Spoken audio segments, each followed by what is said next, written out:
بسم اللہ الرحمن الرحیم۔ حضرت موسیٰ علیہ السلام اور فرعون کے سلسلے کے احوال کا اگلا باب۔ جب موسیٰ علیہ السلام پیدا ہوئے، آپ کی ماں بے چین ہونے لگی۔ قابلہ نے مادر موسیٰ سے کہا، میں نے تم سے نہیں کہا ہے کہ تمہارے فرزند کو چھپا لوں گی؟ پھر اس نے موسیٰ علیہ السلام کو ایک کپڑے میں لپیٹ کر تہ خانے میں چھپا دیا اور فرعون کے پاسبانوں کے پاس آئی جو دروازے پر جمع تھے۔ ان سے کہا کہ واپس چلے جاؤ، اس ماں کے شکم سے ایک خون کا ٹکڑا پیدا ہوا، اس کے پیٹ میں لڑکا نہ تھا۔ جب پاسبان واپس چلے گئے، پھر مادر موسیٰ علیہ السلام نے ان کو دودھ پلایا، لیکن خوف زدہ تھیں کہ ایسا نہ ہو کہ اس بچے کے رونے کی آواز بلند ہو اور فرعون کی قوم آگاہ ہو جائے۔ حق تعالیٰ نے ان کو وحی کی کہ ایک صندوق تیار کریں، موسیٰ کو اس میں رکھ کر بند کر دیں اور رات کو دریائے نیل میں لے جا کر ڈال دیں۔ مادر موسیٰ علیہ السلام نے ایسا ہی کیا۔ جب صندوق کو پانی میں ڈالا، وہ ان کی طرف واپس آ گیا۔ بار بار اس صندوق کو ہاتھ سے دھکیلتی تھیں اور دور کرتی تھیں، لیکن وہ صندوق واپس آ جاتا تھا، یہاں تک کہ روانی آب میں وہ صندوق پہنچ گیا اور ہوا اس کو لے چلی۔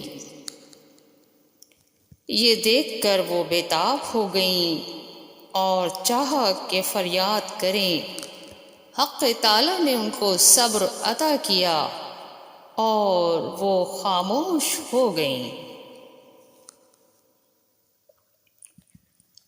ادھر آسیہ زن فرعون نے، جو تمام بنی اسرائیل کی عورتوں میں نیک تھیں، فرعون سے کہا کہ بہار کا زمانہ ہے، مجھ کو باہر لے چلو اور حکم دو کہ نیل کے کنارے ایک خیمہ نصب کریں تاکہ میں ان ایام میں بہار کی سیر کروں۔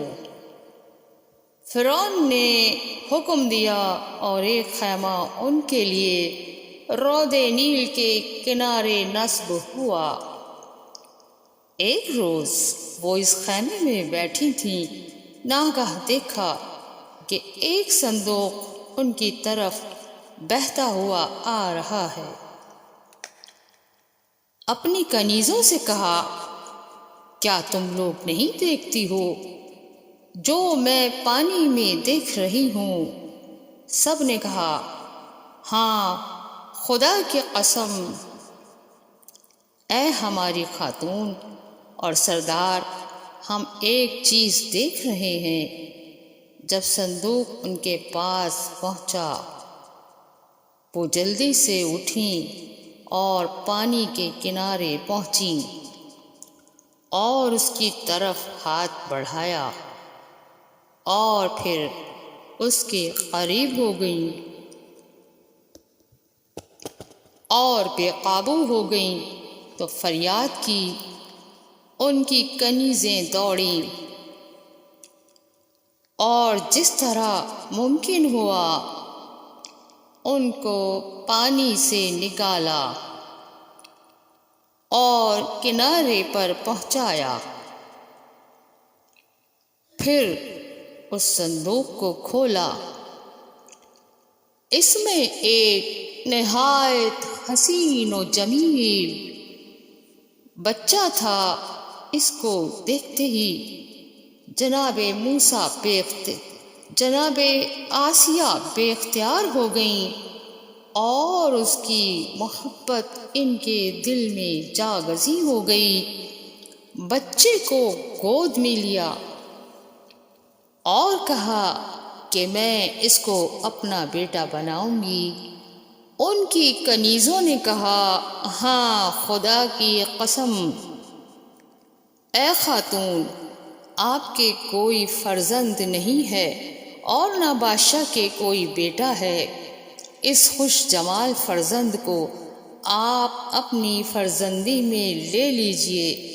یہ سن کر جناب آسیہ اٹھیں اور فرعون کے پاس جا کر بولیں، میں نے ایک نہایت پاکیزہ اور خوش اندام لڑکا پایا ہے، چاہتی ہوں کہ اس کو فرزندی میں لے لوں، جو میری اور تمہاری آنکھوں کی روشنی کا سبب ہو۔ دیکھو اس کو قتل نہ کرنا۔ فرعون نے پوچھا، وہ لڑکا کہاں سے ملا ہے؟ جناب آسیہ نے کہا، یہ تو نہیں معلوم کہ کس کا لڑکا ہے، دریا میں بہتا ہوا جا رہا تھا، وہیں سے نکالا ہے۔ پھر جناب آسیہ نے اس قدر اصرار اور التماس کیا کہ فرعون جناب موسیٰ کو فرزندی میں لینے پر راضی ہو گیا۔ اس سے آگے کا احوال اگلے باب میں ملاحظہ کیجیے اور ہمارے چینل کو سبسکرائب کیجیے تاکہ جناب موسیٰ علیہ السلام کے اس دلچسپ سلسلے سے ہمارے یوٹیوب کے دیکھنے والے محظوظ ہو سکیں۔